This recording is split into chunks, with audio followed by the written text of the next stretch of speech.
ನಿಮ್ಮ ಫ್ರೆಂಡ್ ಗಿಲ್ಲಿ ನಟ ಅವರು ಬಿಗ್ ಬಾಸ್ಗೆ ಹೋಗಿ ವಿನ್ ಆಗಿ ಬಂದ್ರು. ಸೊ ನೀವ್ ಯಾವಾಗ ಬಿಗ್ ಬಾಸ್ಗೆ ಹೋಗ್ತೀರಾ ಅಂತ?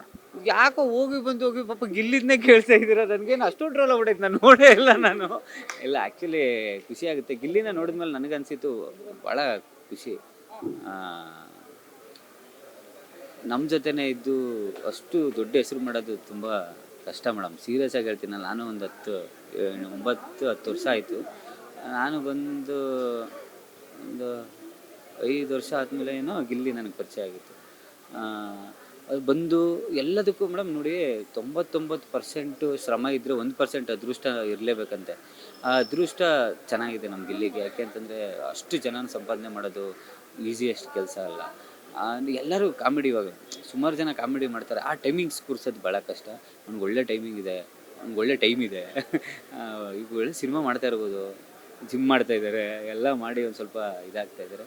ಅವ್ರ ಜೊತೆ ನಮಗೂ ಆ್ಯಕ್ಟಿಂಗ್ ಮಾಡೋ ಭಾಗ್ಯ ಸಿಗಲಿ ಅಂತ ಕೇಳ್ಕೊಂತೀವಿ ಅಷ್ಟೇ.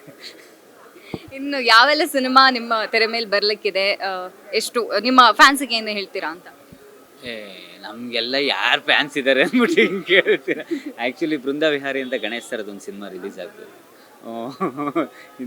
ಅವ್ರು ತೋರಿಸಿ ಫಸ್ಟು. ಬೃಂದಾವಿಹಾರಿ ಅಂತ ಗಣೇಶ್ ಸರ್ದು ಸಿನಿಮಾ ರಿಲೀಸ್ಗೆ ಇವಾಗ ಎಲ್ಲ ಆ ಸಿನಿಮಾದಲ್ಲಿ ಮಾಡಿದ್ದೀನಿ, ಒಳ್ಳೆ ಕ್ಯಾರೆಕ್ಟ್ರು. ಅದೊಂದು ರಿಲೀಸ್ ಆಗಬೇಕು. ಬಿಟ್ಟರೆ ನೆಕ್ಸ್ಟ್ ಸಿನಿಮಾಗಳು ಮಾಡಬೇಕು ಮೇಡಮ್. ಇರೋ ಸಿನಿಮಾಗಳೆಲ್ಲ ರಿಲೀಸ್ ಆದವು. ರೈಸ್ ಆಫ್ ಅಶೋಕ ಆಗಿರ್ಬೋದು, ಏಳುಮಲೆ, ಸುಮಾರು ಸಿನಿಮಾಗಳು ರಿಲೀಸ್ ಆದವು. ನೆಕ್ಸ್ಟ್ ಸಿನಿಮಾ ರಿಲೀಸ್ ಆಗುತ್ತೆ. ಒಳ್ಳೇದಾಗ್ಲಿ. ಇನ್ನಷ್ಟು ಬೆಳೀಲಿ ಕರ್ನಾಟಕ ಮತ್ತೆ ದೇಶದಾದ್ಯಂತ, ರಾಷ್ಟ್ರದಾದ್ಯಂತ ನಿಮ್ಮ ಹೆಸರು ಮಿಂಚಲಿ ಅಂತ ಹೇಳ್ತಾ ಥ್ಯಾಂಕ್ ಯು. ಹೆಣ್ಮಕ್ಳು ಓಕೆ, ಇದಾಗಿತ್ತು ಜಗ್ಗಪ್ಪ ಅವರ ಜೊತೆಗಿನ ಮಾತುಕತೆ. ಕ್ಯಾಮ್ರಾ ಪರ್ಸನ್ ವೆಂಕಟೇಶ್ ಜೊತೆ Kalanvita Jain, state news .live Bengaluru.